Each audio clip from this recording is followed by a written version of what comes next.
મારું નામ રાજેન્દ્ર સેંગલ, ઇન્દ્રપુરી વોર્ડ કોંગ્રેસ પાર્ટીનો પ્રમુખ. અહીં આવવાનું એક જ કારણ કે સામાન્ય માણસ ને ગરીબ માણસ માટે આ સરકાર છે જ નહીં. એસ્ટેટ વિભાગ સદંતર રીતે ભ્રષ્ટાચારમાં ખોલવાયેલું છે. જ્યાં બી બાંધકામ થાય ત્યાં અધિકારીઓ સવારમાં પહોંચી જાય, એમના મળોતિયાઓને ત્યાં મોકલી દે, એમના મળોતિયાઓ ત્યાં જઈને સાહેબને ઇન્ફોર્મેશન આપે સાહેબ આ જગ્યાએ બાંધકામ થાય છે. એ લોકો અંદર અંદર સેટિંગ કરી લે, ટીડીઓ સાહેબને જાણ કરીને ટીડીઓ સાહેબ સુધી હપ્તા પહોંચી જાય. તમને ખબર હશે કે ભૂતકાળમાં ભૂજક સાહેબ એ ગાડી 60 લાખની લાખ નેતા પકડી ગયા હતા. એટલે આ તંત્ર સદંતર ખોરવાઈ ગયું છે. સાહેબ પોતાનું મકાન કોઈ બનાવતું હોય, રિનોવેશન કરતું હોય, જૂનું બાંધકામ હોય ને થોડી નવું કરતું હોય તો એનું બાંધકામ કરવા લોકો નોટિસ આપો સાહેબ. હવે વર્ષો જૂનું બાંધકામ એના પરિવાર સાથે રહેતો હોય તો આ લોકોને નોટિસ આપવાની જગ્યાએ એ બાંધકામ કરવા વાળાને સપોર્ટ કરવાનો હોય, એની જગ્યાએ વોર્ડ ઇન્સ્પેક્ટર, ટીડીઓ એમના મળોતિયાઓ પહોંચી જાય, સાહેબ સુધી હપ્તા પહોંચાડે. ગરીબ માણસને તો આ લોકો હેરાન પરેશાન કરી મૂકતા હોય છે. એવી રીતે સાહેબ અત્યારે હાલમાં આ લોકો સ્વચ્છતા અભિયાનના નામે લારી ગલ્લા વાળાને પરેશાન કરી રહ્યા છે. પણ લારી ગલ્લા વાળાને જગ્યા આપો, વેન્ડર પોલિસી જાહેર કરો અને પછી તમે સ્વચ્છતા અભિયાન કરવા નીકળો સાહેબ. એટલે આ તંત્ર સ્વતંત્ર રીતે ભ્રષ્ટ છે. એમના આ ગાડા કામ છે. એમના અત્યારે જે ભ્રષ્ટાચાર ચાલી રહ્યો છે એ ભ્રષ્ટાચારને ઉજાગર કરવા હાલ મેં અત્યારે અહીંયા આવ્યા છે. આ બધી દરેક બાબતે તમે ઉજાગર કઈ રીતે કરશો?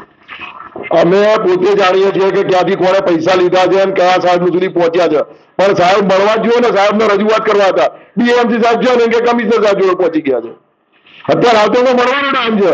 કમિશનર સાહેબ જોડે મળવું હોય તો તેનારસન સાહેબ નથી આટકેસર બ્રિજ પર વાળી મિટિંગ કરે ને, તેનારસન સાહેબ નો ચેલેન્જ કરું છું. કેટલો મોટો ભ્રષ્ટાચાર કર્યો છે. બ્રિજ પર તો આવતા નથી સાહેબ તેનારસન સાહેબ બી. એમને બી ટૂંક સમયમાં ઘેરાવત કરવાનો છે તેનારસન સાહેબ નો. સાહેબ ઉપરથી નીચે બધા ભ્રષ્ટાચાર જ છે. આ લોકો સુધી તેનારસન સાહેબ એ વખતે ફિટનેસનું સર્ટિફિકેટ આપવાનું હતું ને એમને જ નથી આપ્યું. એટલે તેનારસન સાહેબ બી મને તો લાગે છે કે આમાં ભ્રષ્ટાચારમાં સામેલ હોવા જોઈએ. એ તો આટકેસર બ્રિજ તોડતા કેમ નથી? 3 વર્ષથી આટકેસર બ્રિજ બંધ છે.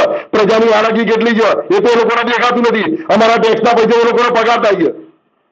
આરકેએસ બ્રિજ જેટલા બન્યો એનાથી વધારે એનો રિનોવેશનનો ખર્ચો છે. 52 કરોડમાં બન્યો, 42 કરોડમાં બન્યો અને 52 કરોડ તોડવાનો કોન્ટ્રાક્ટ આલ્યો. આ તો ગાડા નહીં ખબર પડે એવા આ લોકોના કામ છે. આ કોર્પોરેશન પોતે બ્રિજ તોડી શકે એવી તાકાત છે, પણ એ લોકો તોડતા નથી, પ્રજાને હેરાન કરવાની છે.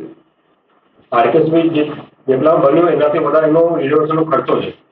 52 કરોડમાં બન્યો, 42 કરોડમાં બન્યો અને 52 કરોડ તોડવાનો કોન્ટ્રાક્ટ આલ્યો. આ તો ગાડા નહીં ખબર પડે એવા આ લોકોના કામ છે. આ કોર્પોરેશન પોતે બ્રિજ તોડી શકે એવી તાકાત છે, પણ એ લોકો તોડતા નથી, પ્રજાને હેરાન કરવાની છે. આરકેએસ બ્રિજ જેટલા બન્યો એનાથી વધારે એનો રિનોવેશનનો ખર્ચો છે. 52 કરોડમાં બન્યો, 42 કરોડમાં બન્યો અને 52 કરોડ તોડવાનો કોન્ટ્રાક્ટ આલ્યો. આ તો ગાડા નહીં ખબર પડે એવા આ લોકોના કામ છે. આ કોર્પોરેશન પોતે બ્રિજ તોડી શકે એવી તાકાત છે, પણ એ લોકો તોડતા નથી, પ્રજાને હેરાન કરવાની છે. આરકેએસ બ્રિજ જેટલા બન્યો એનાથી વધારે એનો રિનોવેશનનો ખર્ચો છે. 52 કરોડમાં બન્યો, 42 કરોડમાં બન્યો અને 52 કરોડ તોડવાનો કોન્ટ્રાક્ટ આલ્યો. આ તો ગાડા નહીં ખબર પડે એવા આ લોકોના કામ છે. આ કોર્પોરેશન પોતે બ્રિજ તોડી શકે એવી તાકાત છે, પણ એ લોકો તોડતા નથી, પ્રજાને હેરાન કરવાની છે. આરકેએસ બ્રિજ જેટલા બન્યો એનાથી વધારે એનો રિનોવેશનનો ખર્ચો છે. 52 કરોડમાં બન્યો, 42 કરોડમાં બન્યો અને 52 કરોડ તોડવાનો કોન્ટ્રાક્ટ આલ્યો.